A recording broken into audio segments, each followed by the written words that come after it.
Alrighty, hey there, this is the contractor working with the insured for claim number 4248B as in Bob, 519C as in Carl. And today what we're doing is a simulated repair on this damaged shingle right here, because due to the amount of algae that's on the roof and the bit of granule loss, we actually do believe that this roof may be non-repairable and could also possibly be discontinued. So I'm just going to go ahead and outline that shingle for you, just that way you know exactly what we're going to be manipulating here. I do believe that this is the end of the shingle, so it's going to run from here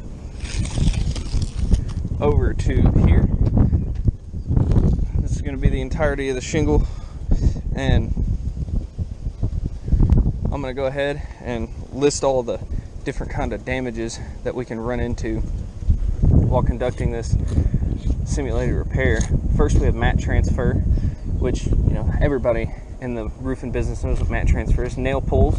Essentially, if we go to pull the nail out and it causes a rip or a tear around its fastening area, then what will happen is it won't be able to be fastened back into that area ever again.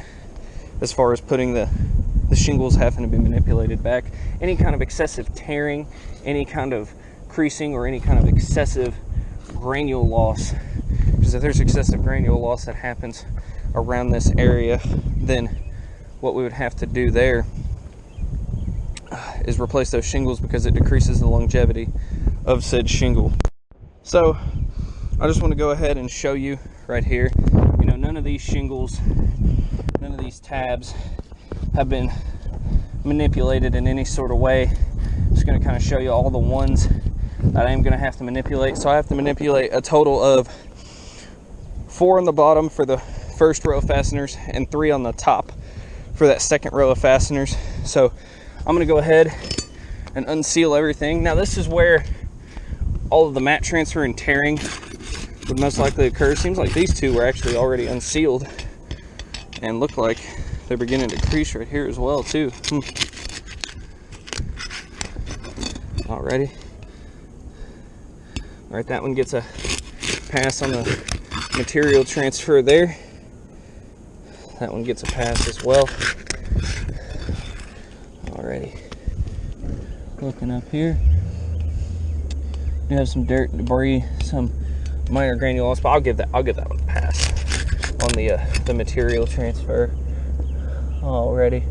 There's some kind of dirt and debris going on. No material transfer though. Alright. Alrighty. Yep. Right here. Dirt and debris. No fiberglass showing, so no actual material transfer right off the bat. So I do think that these will get a pass for that material transfer there. So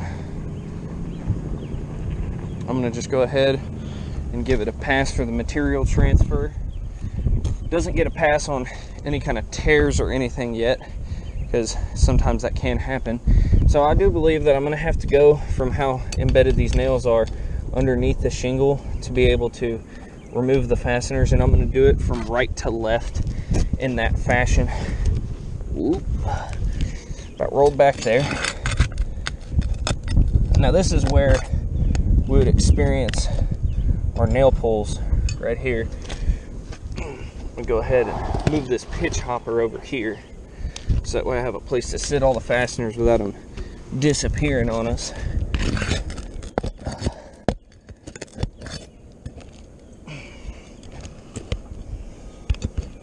Alrighty. Oh wow, looks like we have a nail that blew through here. Alright, got the third. Should be that fourth right there. Alright. Go ahead, get this top row done. Almost had a nail pull occur there. Alright. I do really appreciate who's ever at State Farm taking the time to watch this right now. I know roofs are boring. I deal with them all day, just like you guys. right.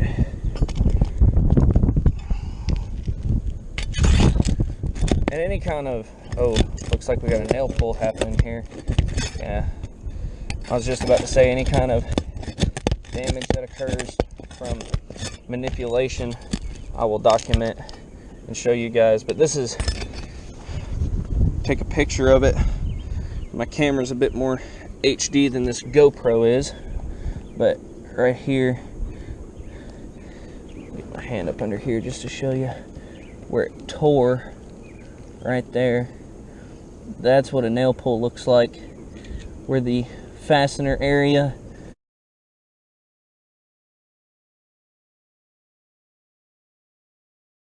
becomes damaged, so it can no longer be fastened to that area. So we have one nail pull. All right.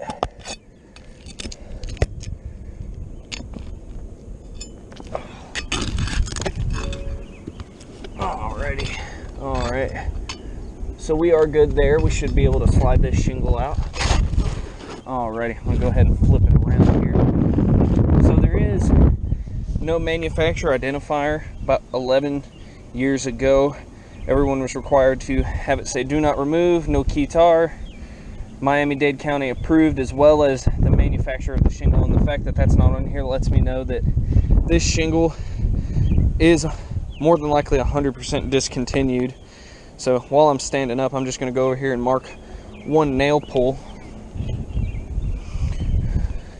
So it's already failing the repairability test. So as far as the tears are concerned, that can still happen. And we do not seem to have any kind of layover occurrence. So if there is a layover of any kind, it is absolutely 100% non-repairable. So I'm going to go ahead and place all the fasteners back in their spots. And I'm only going to manipulate the shingle as much as I have to get a flush hit on the head of these nails.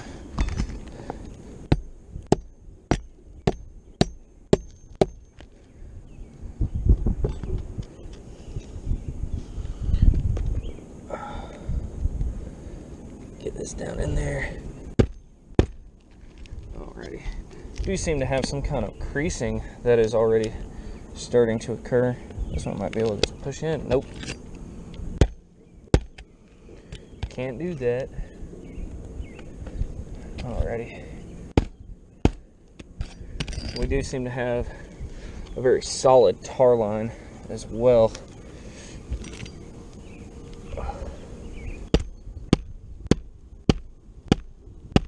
Alrighty. That's adhered properly.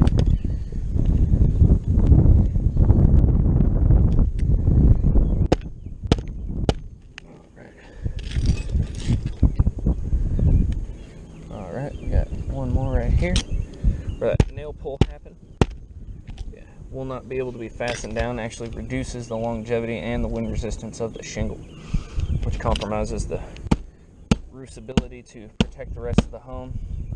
Alrighty, so with all the fasteners back in place, we got a pass on the tears, so there's been no tearing, and I don't see any excessive granule loss, so I'm going to give it a pass right here really quickly. But we still do have the ability for it to have creased with all the shingles that I had to manipulate. So I'm going to go ahead and simulate water and wind, see if we have any crease lines on any of these shingles. And just one, which constitutes a failure. But with that nail pull, the repairability test has already failed, letting me know that the shingles are too brittle to pull the nails out of. And it looks like we actually do have some crease lines have started to form. You know, this one's running across right here, this one's running all the way down the middle. So I'll actually go ahead and grab some close-up HD shots of these creases so you can see them.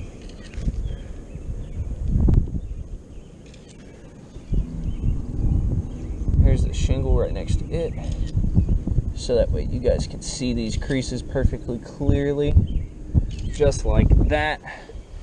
On to the next, but I'm going to go ahead and mark these so I don't forget. So we got two creases formed, so this repairability test is already failing. Over here, simulate the water, wind, just to show you, you know, I'm gonna go over here to some random spot. We'll just say right here. You know, no loose granules, none of that. It's only happening on the ones that I'm manipulating here.